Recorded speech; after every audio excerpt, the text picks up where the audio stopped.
ये आज जो हम लोग यहाँ देख रहे हैं लक्ष्य 118 की बात आ रही है। इसमें हम लोग 118 दिन में व्याकरण जितना भी है, व्याकरण का 10वीं लेवल का या फिर जो भी सीखना चाहते हैं, संस्कृत बोलना चाहते हैं, कुछ लोगों को इच्छा होता है कंपटीशन में हम पास करें, कुछ लोग 10वीं का एग्जाम देते हैं, कुछ लोग नहीं चाहते हैं हमारा संस्कृत पूरा बेस मजबूत हो। उन सभी के लिए ये 118 दिन का क्लास है। आज जैसे कि जानते हैं 3 नवंबर है। 3 नवंबर के बाद में आज से फरवरी तक अगर गिनेंगे आप अपने अंगुल में, जब गिनेंगे तो आपको पता चलेगा 118 दिन का ये कक्षा है, अर्थात फरवरी तक ये कक्षा चलेगा। और इसमें आपको संस्कृत व्याकरण से संबंधित बहुत सारा चीज की आपको जानकारी दी जाएगी। अगर आपने उसे बहुत अच्छे तरीके से अपने देख लिया, समझ लिया और आपको जो होमवर्क मिलता है, अगर आपने अच्छे तरीके से होमवर्क कर लिया है तो आप क्या करेंगे, निश्चित तौर पे आप समझ लीजिए कि आप संस्कृत के बहुत मास्टर लोग हो जाएंगे, साधारण लोग आप नहीं रहेंगे। तो आज हम आपको बताने जा रहे हैं तद्धित प्रत्यय के बारे में। शायद आप लोग बच्चे हैं, जान रहे हैं इसके बारे में या नहीं जान रहे हैं, लेकिन आप देखिए ये तद्धित प्रत्यय कब लगता है। लेकिन पहले हम आपको प्रत्यय के बारे में समझाते हैं। प्रत्यय कब लगता है, क्यों लगता है।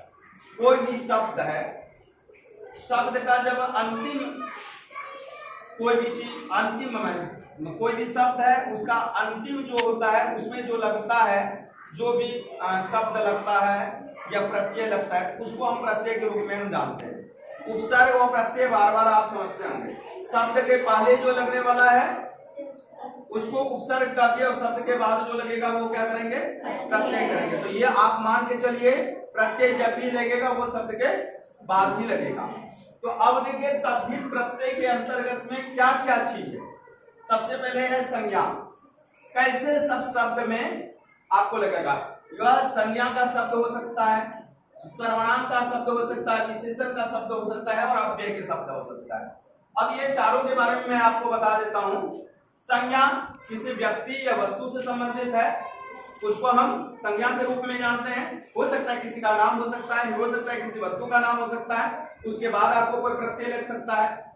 सर्वनाम, जब संज्ञा के बदले कोई प्रयोग होने लगे, कोई भी शब्द का जो शब्द प्रयोग होगा उसको हम सर्वनाम कहते हैं। मतलब जैसे क्या, राम जाता है, राम जाता है, राम नहीं बोल के हम बोलेंगे वह जाता है, या वह जो है वो सर्वनाम। समझ रहे हैं मेरी बात को। तो संज्ञा, सर्वनाम, विशेषण, जब संज्ञा और सर्वनाम का कोई विशेषता बतलाता हो शब्द तो क्या होता है, या क्रिया का विशेषता बतलाता हो तो वहां क्या हो, शब्दों का जब विशेषता बतलाता है तो उसको क्या कहेंगे, विशेषण कहेंगे।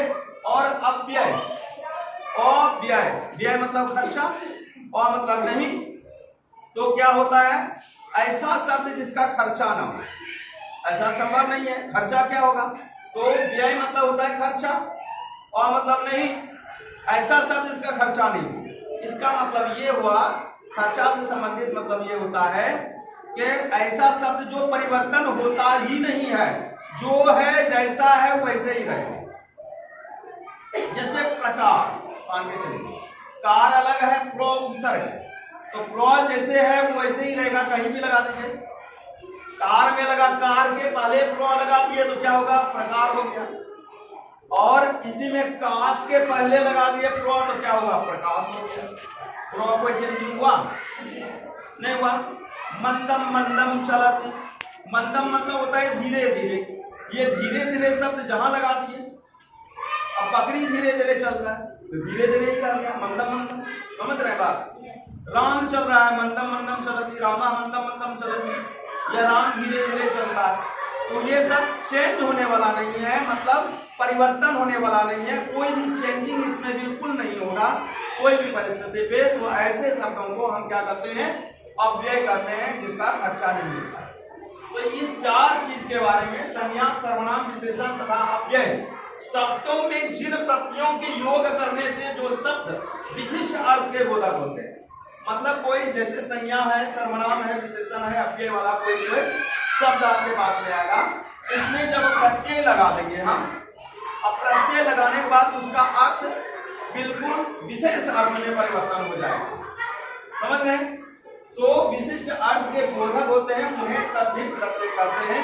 वैसे जो बोधक हो जाता है तो हम क्या करते हैं, उसको तद्धित प्रत्यय कहते हैं। जैसे कि देखिए रघु, रघु एक नाम है ना, नाम है, किसी व्यक्ति का नाम है, उसमें क्या कर दिए, अण प्रत्यय लगा। तो रघु व्यक्ति अर्थात संज्ञा है, ये शब्द कैसा एक संज्ञा है, तो व्यक्ति का नाम हो गया। तो संज्ञा के बदले में संज्ञा के साथ में क्या लग गया, यहाँ अण प्रत्यय लग गया। अण प्रत्यय के बारे में हम अभी आपको समझाएंगे, ठीक है। तो रघु में अण लग गया, क्या हो गया, राघव। अब देखिए रघु का अर्थ अलग था, रघु किसी व्यक्ति का नाम है, और रघु जोड़ अण राघव हो गया। राघव का नाम क्या हो गया, वो अलग हो गया। राघव कौन कहलाए, रघु के संतान कहलाए, राघव कह रहा है। अब जो है राघव मतलब रामचंद्र जी को भी राघव कहते हैं। तो ये अर्थ का विशेष अर्थ हमेशा बन गया। इसी के लिए हम क्या कर रहे हैं, अभी तद्धित प्रत्यय के बारे में आपको समझाए। प्रत्यय किसे कहते हैं, यदि आप समझ गए अच्छे तरीके से, शब्दों के बाद में लगने वाले जो वर्ण अंश रहता है उसी के बारे में हम क्या करते हैं, उसको प्रत्यय के रूप में हम जानते हैं। तो संज्ञा, सर्वनाम, विशेषण तथा अव्यय से संबंधित जो शब्द है उसके बाद जो भी प्रत्यय लगेगा उसको हम क्या करेंगे, तद्धित प्रत्यय के रूप में हम जानेंगे। इसमें कहीं किसी को दिक्कत, कोई प्रश्न करना चाहते हैं इससे संबंधित तो आप प्रश्न कर सकते हैं। इसको समझ गए अच्छे तरीके से, आपको लग रहा है, ठीक है। इसको आप अपने कॉपी में नोट कर लीजिए, इसको उतार लीजिए फटाफट।